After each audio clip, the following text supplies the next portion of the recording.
Never acknowledge the comic absurdity of the whole thing. You can never laugh in the face of the mob. You must always pretend that the people yelling at you are somehow your moral superiors. You have to assume that what they say they're mad about is what they're actually mad about. You have to take them at face value. You must pretend this is a debate about virtue and not about power. That your critics are arguing from principle and not from partisanship. No matter what they take from you in the end, you must continue to pretend that these things are true. You are bad, they are good, the system is on the level.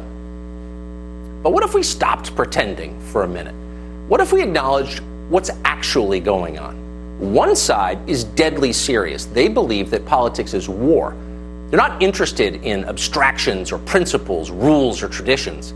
They seek power, and they plan to win it, whatever it takes. If that includes getting you fired or silencing you or threatening your family at home or throwing you in prison, okay. They know what their goal is. If you're in the way, they will crush you.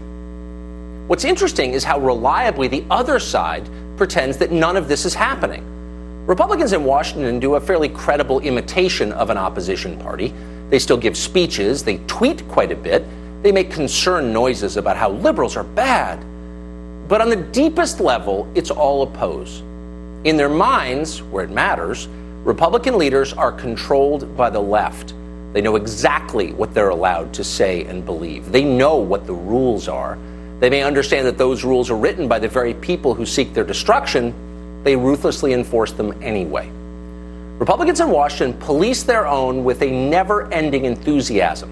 Like trustees at a prison, they dutifully report back to the warden, hoping for perks. Nobody wants to be called names. Nobody wants to be Trump. How many times have you seen it happen? Some conservative figure will say something stupid or incomplete or too far outside the bounds of received wisdom for the moral guardians of cable news. Twitter goes bonkers. The mob demands a response. Very often, the first people calling for the destruction of that person are Republican leaders. You saw it with the Covington Catholic High School kids. You see it all the time. Kevin McCarthy spends half his day telling Republican members not to criticize progressive orthodoxy. Paul Ryan did the same before him. A couple of years ago, the entire Democratic Party decided to deny the biological reality of sex differences, an idea that's as insane as it is dangerous. Republican leaders decided not to criticize them for it. They might get upset. This is a system built on deceit and enforced silence. Hypocrisy is its hallmark. Yet in Washington, it's considered rude to ask questions about how exactly it works. Why are the people who considered Bill Clinton a hero lecturing me about sexism? How can the party that demands racial quotas denounce other people as racist? After a while, you begin to think that maybe their criticisms aren't sincere. Maybe their moral puffery is a costume. Maybe the whole conversation is an absurd joke. Maybe we're falling for it. You sometimes hear modern progressives described as new Puritans. That's a slur on colonial Americans.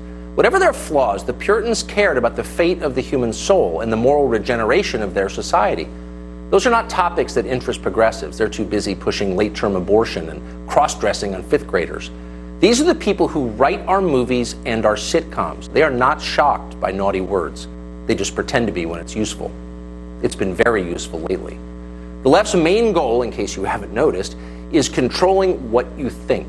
In order to do that, they have to control the information that you receive. Google and Facebook and Twitter are fully on board with that. They're happy to ban unapproved thoughts, and they don't apologize for it. They often do. So do the other cable channels and virtually every major news outlet in this country. One of the only places left in the United States where independent thoughts are allowed is right here, the opinion hours on this network.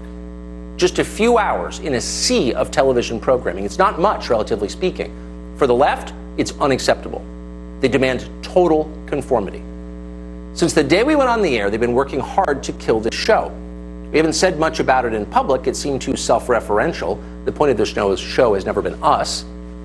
But now it's obvious to everybody. There's no pretending that it's not happening. It is happening. And so going forward, we'll be covering their efforts to make us be quiet.